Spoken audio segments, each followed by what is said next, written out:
Buenas tardes, sean todos bienvenidos. Vamos a comenzar con nuestro estudio del día de hoy.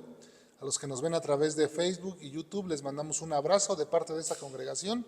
Les voy a pedir por favor que me acompañen a Efesios capítulo 2, donde estaremos meditando del versículo, nos quedamos la semana pasada hasta el 19, llegamos al 19, hoy nos toca del 20 al 22, pero vamos a dar lectura desde el 19 para adentrarnos un poquito en el contexto de lo que hablamos la semana pasada. Y dice así la palabra de Dios, Efesios capítulo 2, versículo 19 al 22. Así que ya no sois extranjeros ni advenedizos, sino conciudadanos de los santos y miembros de la familia de Dios, edificados sobre el fundamento de los apóstoles y profetas, siendo la principal piedra del ángulo Jesucristo mismo, en quien todo el edificio, bien coordinado, va creciendo para ser un templo santo en el Señor, en quien vosotros también sois juntamente edificados para morada de Dios en el Espíritu. Padre, te damos gracias por esta hermosa palabra que has traído hoy para nosotros. Prepara nuestros corazones, háblanos de tal manera que podamos entender, Señor, cuál es tu palabra, cuál es lo que nos quieres decir el día de hoy. Abre nuestro entendimiento para que estemos atentos a esta palabra, receptivos, Señor, para que podamos practicarla. Te lo pido en el nombre de Jesucristo nuestro Señor. Amén. Aquí, acuérdense que la semana pasada hablamos que había un conflicto entre judíos y gentiles, ¿no? ¿Se acuerdan? Que los judíos no querían a los gentiles. Los gentiles son las personas que no eran judíos, eran griegos, romanos, todos los que no eran judíos, israelitas, ¿no? Digámoslo así. Entonces no los querían y había un conflicto entre ellos. Y entonces vimos que por medio de Cristo se derribó la pared intermedia y ahora todos judíos y no judíos somos uno, que es la iglesia en el Señor. Y entonces Pablo ahora dice que somos de la familia de Dios. Ya no somos extranjeros ni advenedizos, sino conciudadanos de los santos. Recuerden ustedes que santo, o cuando se refiere a santos, santo quiere decir que somos apartados para Dios. Eso es un santo, apartados para el servicio de Dios. Entonces ahora somos, espérenme un segundito, déjenme poner esto en silencio porque se interrumpe, ya está. Entonces ahora nosotros estamos dentro de la iglesia y Pablo nos va a mostrar con esta idea como un edificio, dice que la iglesia es como un edificio. Entonces vamos a entenderlo así de esta manera.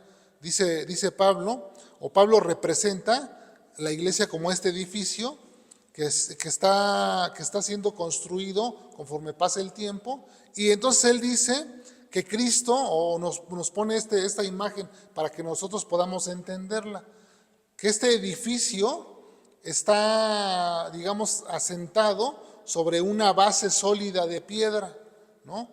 Que vamos a edificar un edificio, imagínense ustedes, tenemos un terreno sólido de piedra maciza, fuerte, y esa base viene siendo Cristo. Cristo es la base que soporta todo el edificio, es lo que dice Pablo. Y los apóstoles y los profetas vienen siendo o representan el cimiento, la cimentación de ese edificio. Y cada uno de nosotros, los creyentes, venimos a ser como un elemento estructural que conforman ese edificio, que a lo largo del tiempo está siendo edificado. Imaginemos nosotros que este edificio comenzó en el siglo I, cuando Cristo vino al mundo y Él edifica la iglesia. Él mismo es el primero que habló de estas cosas. En Mateo 16, en el versículo, no lo busquen, nada más como un dato. En Mateo 16, en el versículo 18, dijo Jesús que sobre esta roca iba a edificar su iglesia, refiriéndose a esa roca como Él mismo, o sea, como sobre esa base de Jesucristo, sobre esa base iba a edificar la iglesia. Entonces imaginémonos que desde el siglo I la iglesia se ha venido edificando. El primer siglo, digamos que es el primer piso, el segundo siglo, el segundo piso, y así sucesivamente. Ahorita estamos en el siglo ¿qué? 21. Entonces, imaginémonos que vamos en el piso 21 y está haciendo ese piso, salud. Y ese piso 21 está siendo edificado. Cada uno de nosotros, los creyentes, los que hemos hecho nuestra decisión por Cristo, somos una parte o somos un elemento estructural de ese piso 21. Y ahí estamos. Algunos podemos decir que son muros, un tabique aplanado, todo lo que lleva un edificio, ¿no? Un cristal, una puerta, qué sé yo. Cualquiera de nosotros puede ser un elemento de esa estructura y estamos ahí conformados. Es lo que dice Pablo. O sea, él lo ve para que lo entendamos, como nos lo representa como ese edificio que está en construcción, que aún no ha terminado y sigue siendo construido, y cada uno de nosotros somos colaboradores de esa obra. Estamos participando en esta construcción. Así que nosotros podemos decir que entonces estamos en construcción. Estamos en una obra en construcción, nosotros somos los trabajadores. Dice nuestro texto en el verso 20 de Efesios que leímos, edificados sobre el fundamento de los apóstoles y profetas, ¿verdad? Dice que debemos edificar sobre ese fundamento. Entonces el primer punto que nosotros vamos a ver es el fundamento. O sea, el fundamento sobre el cual nosotros estamos edificando. Podemos hacer diferentes formas o podemos edificar de diferentes formas. Una casa, bueno, casi todos los que somos casados, pues la mayoría hemos edificado nuestra casa, ¿no? Ya sea que le paguemos a alguien para que la haga, o los que tienen conocimiento de albañilería y construcción, o arquitectura, ingeniería, pueden hacerlo ellos o dirigir esa obra de su casa.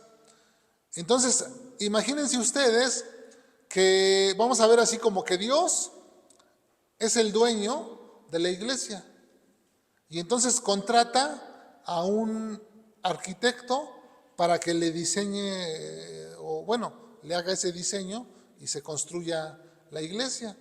Pues esos arquitectos vendrían siendo los apóstoles y los profetas. Y Pablo lo dice en 1 Corintios, vamos a leerlo. En 1 Corintios capítulo 3, Pablo nos dice que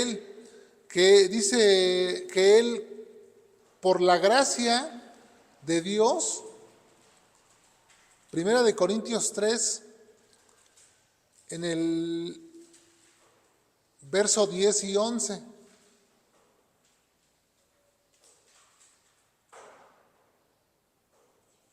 Dice, conforme a la gracia de Dios que me ha sido dada, yo como perito arquitecto, ¿qué dice?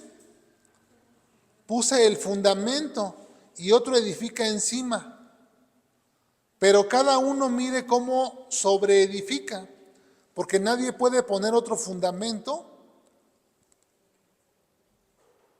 que el que está puesto, el cual es Jesucristo. O sea que aquí hay algo importante que nos dice Pablo, que cada uno de nosotros miremos cómo edifica. Como les decía, para edificar una casa se puede hacer el que sabe, lo puede hacer, y el que no sabe, pues paga a alguien que se la haga. Pero aquí es importante ver cómo se edifica esa casa. Cuando yo comencé en este oficio de la albañilería, cuando yo comencé, yo no conocía bien todavía cómo se hacían casas y todo esto, y empecé así a lo tonto. Y entonces no sabía hacer bien las cosas, las hacía mal, porque no tenía conocimiento. Es necesario tener conocimiento para hacer un buen proyecto y hacer bien las cosas. Cómo se va llevando a cabo una casa, ¿no? Porque uno puede empezar a poner el cimiento así sobre la tierra, sin buscar la firmeza del terreno. Y entonces al hacer eso, pues tú puedes decir, sí va quedando bien, pero si la cimentación no está bien hecha, ¿qué va a pasar? Aunque la casa esté muy bonita y muy terminada y tú digas, wow, qué casa tan preciosa, y aunque arriba la refuerces bien y todo, pero si desde abajo no comenzaste bien, entonces esta casa va a estar débil. Y Jesús lo enseñó cuando habla de los dos cimientos. En Mateo 7, Jesús habla, dice que hay quien edificó su casa sobre la roca y otro edificó su casa sobre la arena. Dice que el que edificó su casa sobre la roca, descendieron lluvias, vinieron vientos, toda clase de cosas pasaron y la casa no cayó porque estaba fundamentada sobre la roca.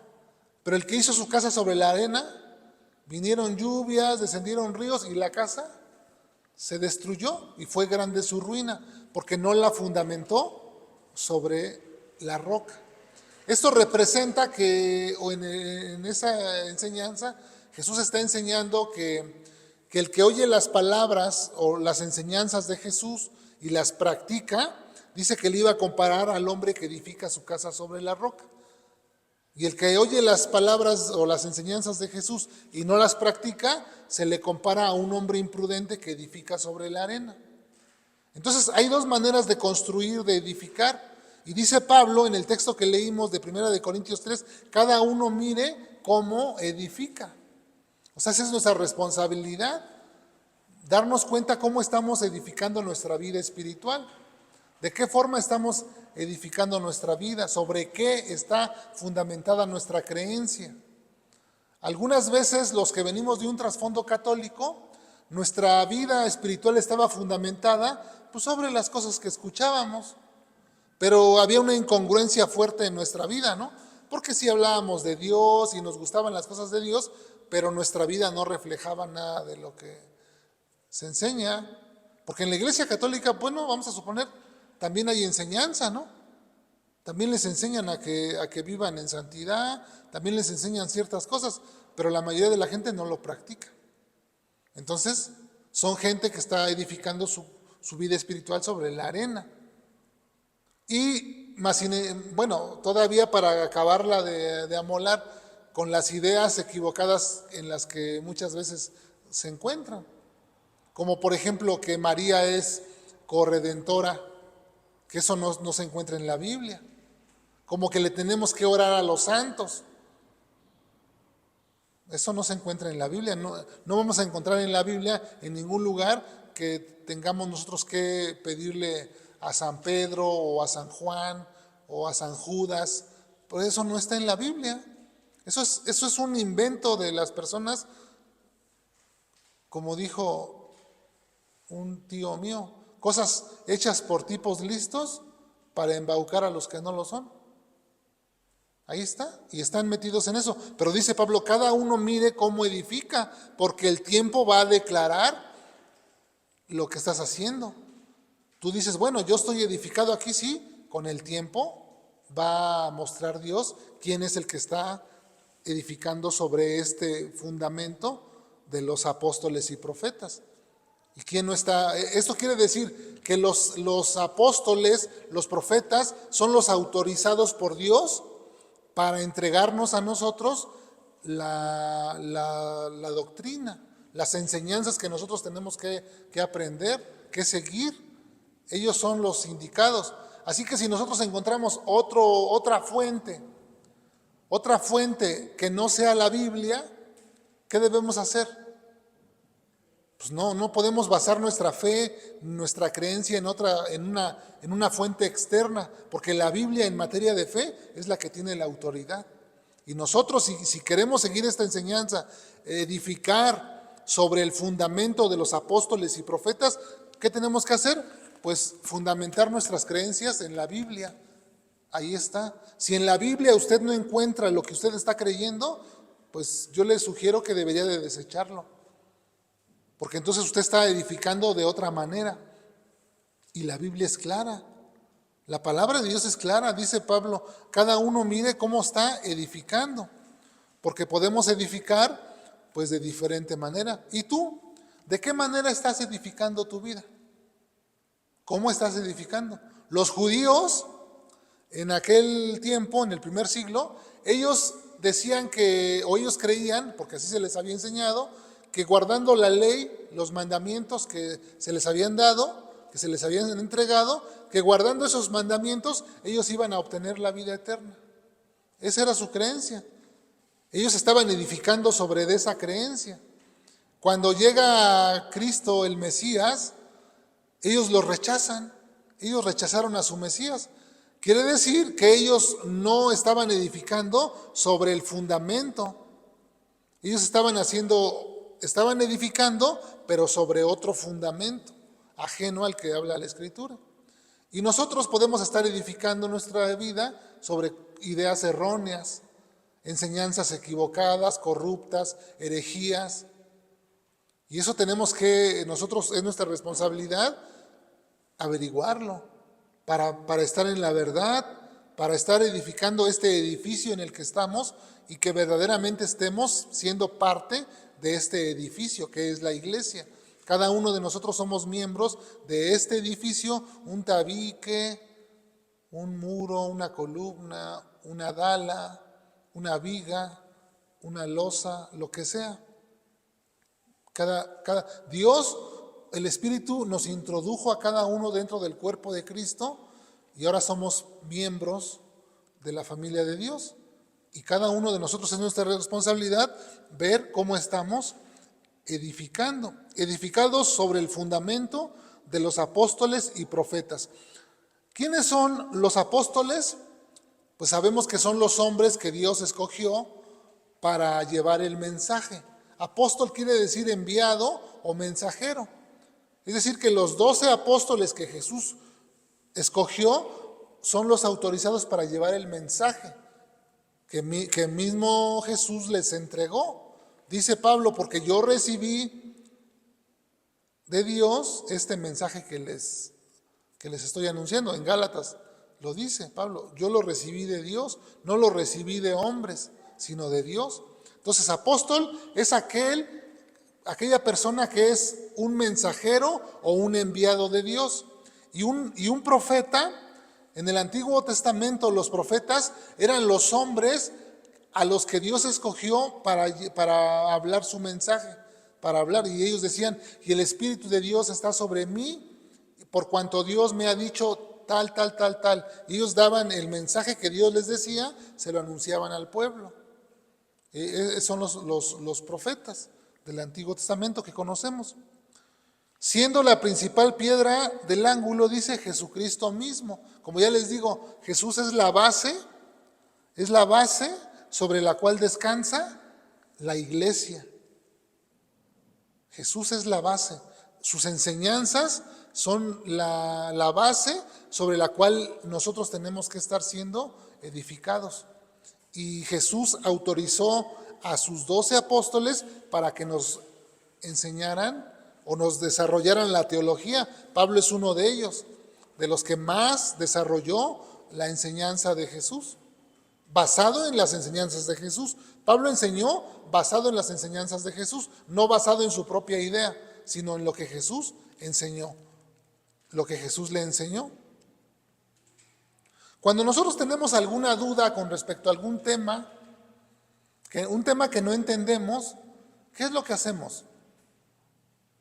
¿Buscamos en la Biblia la respuesta o vamos a otras fuentes?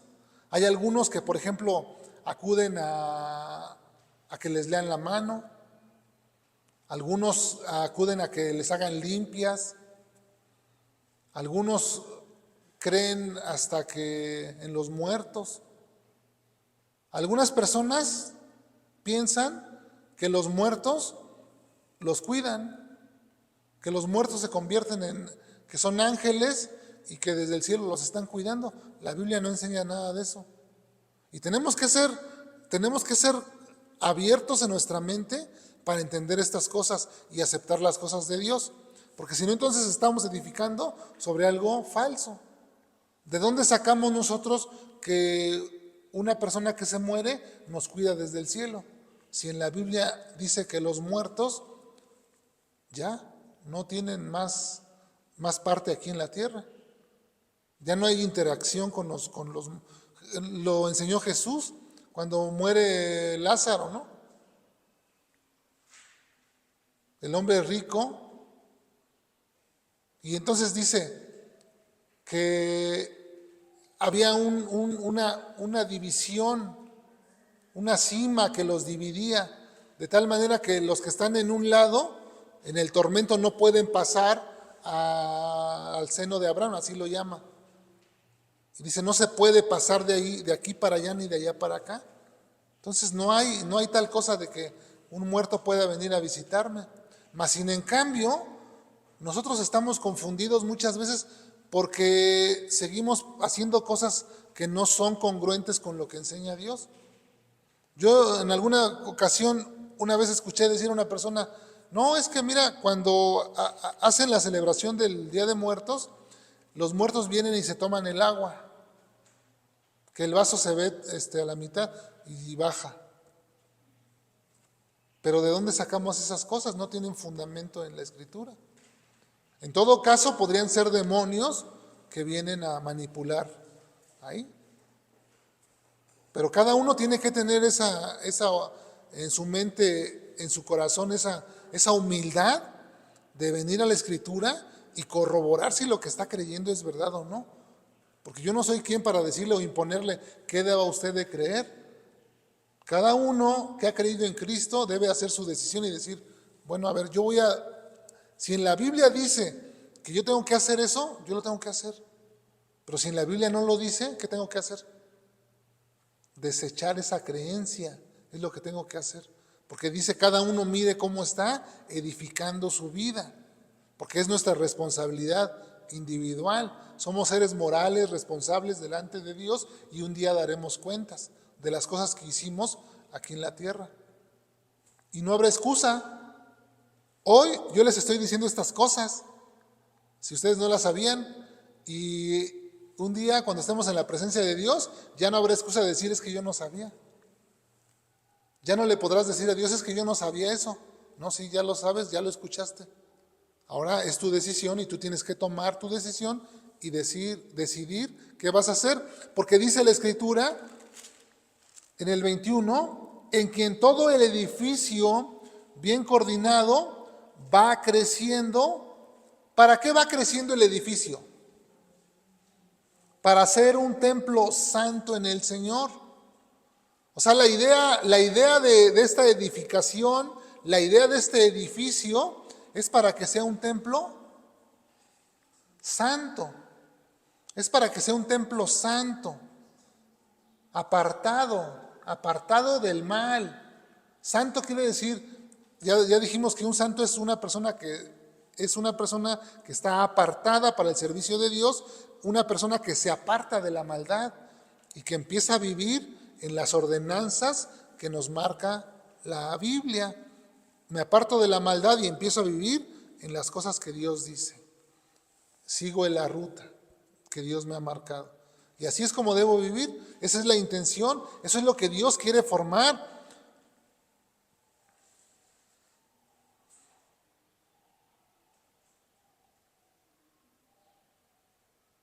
Y nosotros tenemos que estar dispuestos a servir a Dios, a participar en esta construcción que se está llevando a cabo.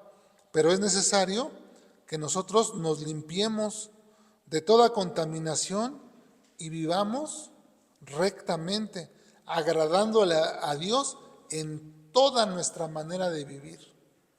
En toda nuestra manera de vivir tenemos que agradarle a Dios. Si nosotros antes éramos idólatras, ¿qué tenemos que hacer? Dejar la idolatría.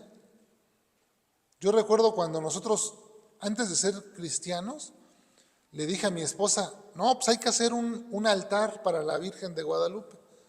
Y fuimos a la Basílica de Guadalupe a comprar una Virgen de bulto así grandota.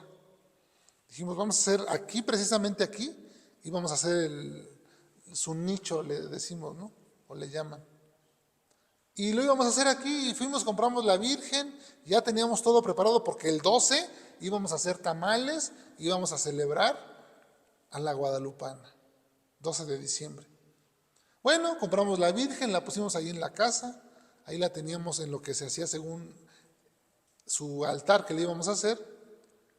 Y un día estábamos ahí en la tienda despachando y cuando de repente se oyó un golpe fuerte. ¡Pah! Nos espantamos. ¿Qué pasó? ¿Qué pasó? ¿Qué pasó? La Virgen que teníamos ahí se cayó y se rompió en pedazos. Y se nos rompió la Virgen y la dejamos de comprar y ya no la pudimos reparar porque ya se rompió así en muchos pedazos. Y me acuerdo que la tiramos a la basura, ¿eh? La tiramos a la basura, pues dijimos ya no sirve. Y cuando le echamos al camión de la basura, el que la recibe, la ve rota a la Virgen así, se avienta la poderosa ahí, se persina como diciendo, híjole, ¿qué pasó aquí? ¿No? Y espantado así. Pero pues no la pudimos hacer, eso nos evitó hacerlo. Cuando nosotros también se bendijo la casa, que era es la costumbre de bendecir las casas cuando uno tienes tu casa, y nos regalaron una prima nos regaló un Cristo negro. Y ahí lo teníamos y lo colgamos ahí en la casa así, y un día ¡pum!, que se cae y que se rompe. Bueno, ese mismo día que nos lo regalaron, se nos cayó y se rompió, se quebró a la mitad, pero lo pegamos. Luego después lo colgamos y un día se cayó y se partió en pedacitos. Y nosotros, híjole, ya se nos rompió el Cristo. Pues nos quedó nada más la cruz vacía. Y ahora entendemos, pues que la cruz está vacía. La cruz está vacía, porque Cristo resucitó. Cristo no está ahí clavado. Cristo resucitó y un día volverá por nosotros. Fue a preparar lugar para que donde Él esté, también los que creemos en Él, también estemos con Él. Porque Cristo venció a la muerte. Cuando Cristo resucitó, dice Pablo, ¿dónde está, oh muerte, tu aguijón? ¿Dónde está? Porque el aguijón de la muerte es el pecado. Cristo no tenía pecado. ¿Dónde está? Oh muerte, tu victoria. Sorbida es la muerte por Cristo. O sea, Cristo derrotó la muerte, la venció. Él no está en la cruz. Eso enseña la Biblia. Que Cristo está sentado a la derecha del Padre y que un día volverá por su iglesia y vendrá a juzgar a todas aquellas personas que no quisieron obedecer. Dice que ya no vendrá como un cordero, porque Cristo en la primera venida, o sea, cuando vino como un cordero, no abrió su boca, dice Isaías 53. Dice que no abrió su boca, como un cordero fue llevado al matadero y sobre él el castigo que nosotros merecíamos, sobre él se cargó y murió aceptando eso. Pero cuando Él vuelva a venir, dice que vendrá con vara de hierro. Y los príncipes o los gobernantes de esta tierra, dice que se inclinarán ante Él. Porque ya no vendrá como un cordero, vendrá como un juez a juzgar. Dice dice Filipenses capítulo 2, que toda lengua confesará que Jesús es el Señor y toda rodilla se doblará ante Él, sea creyente o no sea creyente. Todas las personas se van a arrodillar delante de Jesucristo cuando venga con poder y gloria a juzgar. Ya no habrá oportunidad ahí de decir, ay, sí eres tú el Cordero. Ya no. Tú eres el Cordero de Dios que quita el pecado. Ya no habrá oportunidad. La oportunidad es hoy. Así que si escuchas hoy la voz de Dios, si escuchas el mensaje de Dios y atiendes ese mensaje, hoy puedes alinear tu vida. Hoy puedes empezar a edificar bien tu vida para que seas un templo de Dios, una morada de Dios. Dice Pablo que cuando estaba con los atenienses, Pablo puesto en pie en medio del Areópago, dijo a los que estaban ahí, varones atenienses, en todo observo que son muy religiosos, porque pasando, dice, mirando vuestros santuarios, hallé también un altar en el cual estaba esta inscripción, al Dios no conocido. Pablo pasó en el Areópago y vio que tenían altares a toda clase de dioses, y vio un altar que no tenía ninguna escultura, nada. Y dijo, ustedes tienen un altar ahí al Dios no conocido. De ese Dios es del que yo les vengo a hablar. El Dios que hizo los cielos y la tierra. Dice que no habita en templos hechos por manos humanas, ni es honrado por manos de hombres, como si necesitase de algo, pues Él es el que da a todos vida y aliento a todas las cosas. Ese es ese Dios que no habita en templos hechos por manos humanas. Dios no habita en templos. Esto lo vemos como decimos, un templo. Esto es un local. Este edificio no es un templo, es un local. El templo ahora somos nosotros. En la antigüedad, Salomón edificó un templo. Primero lo quería edificar David, el rey David, pero Dios le dijo, como tú has derramado mucha sangre, no me lo hagas tú, mejor que lo haga tu hijo Salomón. Y Salomón edificó un templo en la antigüedad majestuoso, impresionante un templo, con piedras preciosas, oro, o sea, estaba precioso el templo. Y cuando terminó Salomón de hacer ese templo, Salomón se puso a orar. Cuando acabó de orar Salomón, dice que la gloria de Dios llenó el templo. La gloria de Dios llenó ese templo y las personas que estaban ahí, todos se arrodillaron porque al ver la gloria de Dios, les causó tal impresión y tal miedo delante de la gloria de Dios. Estar en la presencia de Dios, en la gloria de Dios, es tremendo. Y nosotros no valoramos eso. Nosotros ahora ya Dios no habita en templos hechos por manos humanas, ahora Dios habita en nosotros. ¿O no sabéis que sois templo de Dios? Que somos el templo de Dios, el cual es santo, ¿no lo sabemos? Nosotros somos ahora el templo de Dios.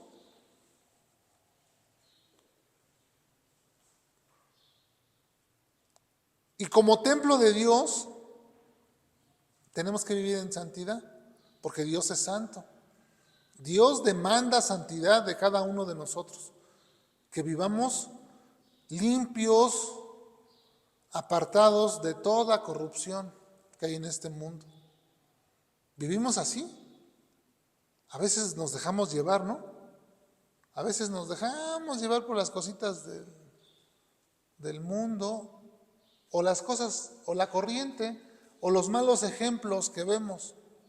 Nos dejamos llevar. Los jóvenes a veces se dejan llevar por los malos ejemplos de los amigos, que fuman, que toman, que ya se están dejando llevar. Y es importante, si somos el templo de Dios, que vivamos en santidad. Porque tenemos ese propósito de que Dios, imagínense, el Espíritu de Dios mora en usted.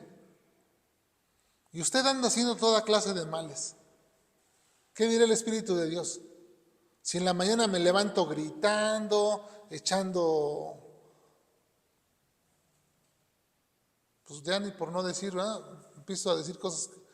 ¿Qué dirá el Espíritu de Dios adentro de mí? Se contrista, se entristece.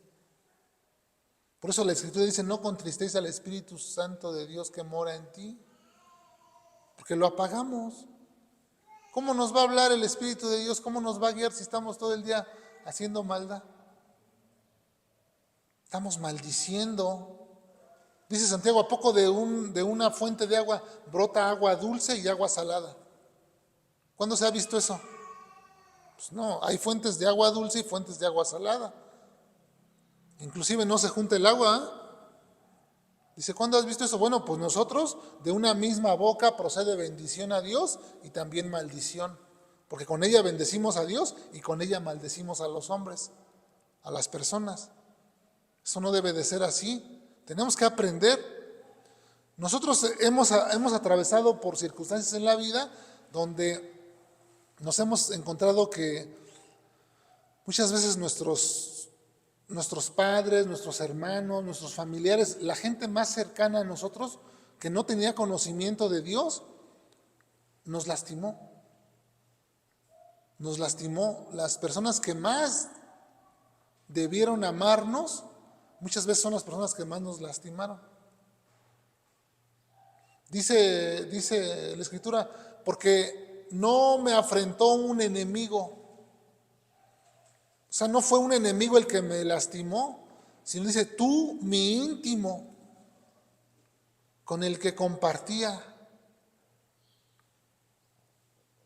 Dices, eso lo escribe David. Yo creo que lo escribe refiriéndose a su hijo, porque uno de sus hijos le quiso quitar el reinado.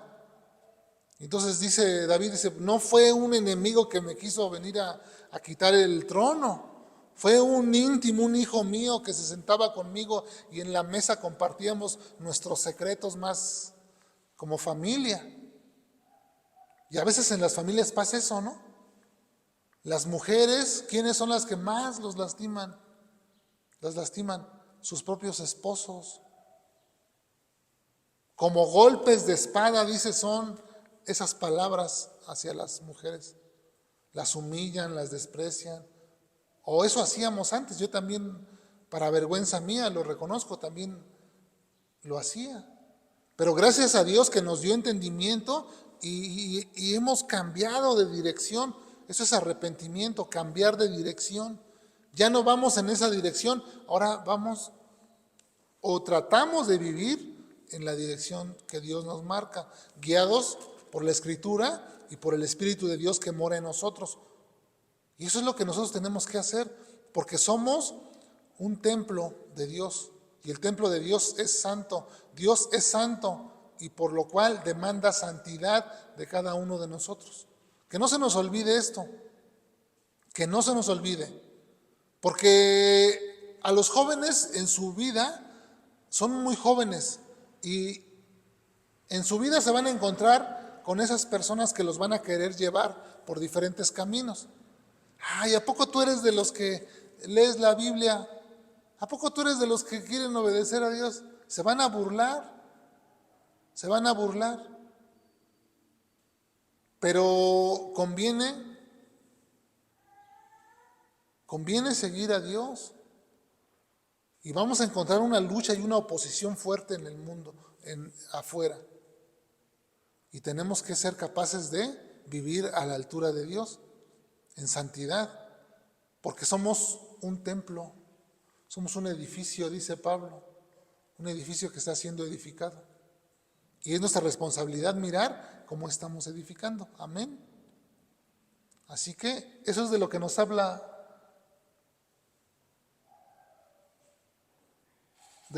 este texto. Amén. Vamos a orar. Padre, te damos gracias por tu palabra, que nos ayuda, que nos instruye, que nos guía a toda la verdad, Señor, cuando tenemos dudas, cuando no entendemos las cosas, Señor, tu palabra es nuestro respaldo y es ella quien da respuesta, Señor, a nuestras dudas. Ayúdanos a poder tenerla como nuestra máxima autoridad, tu palabra, Señor, que sea ella la que nos guíe. Y ayúdanos a amarte y a respetarte a ti, Señor, sobre todas las cosas, a vivir en santidad, a apartarnos, Señor, de todas las cosas que no te agradan, a ser ejemplo, Señor, para los demás creyentes, a fundamentar siempre todas nuestras creencias en tu palabra y a vivir siempre guiados por tu Espíritu Santo, obedeciéndote en las cosas que nos has mandado, porque escrito está que sin santidad nadie verá al Señor.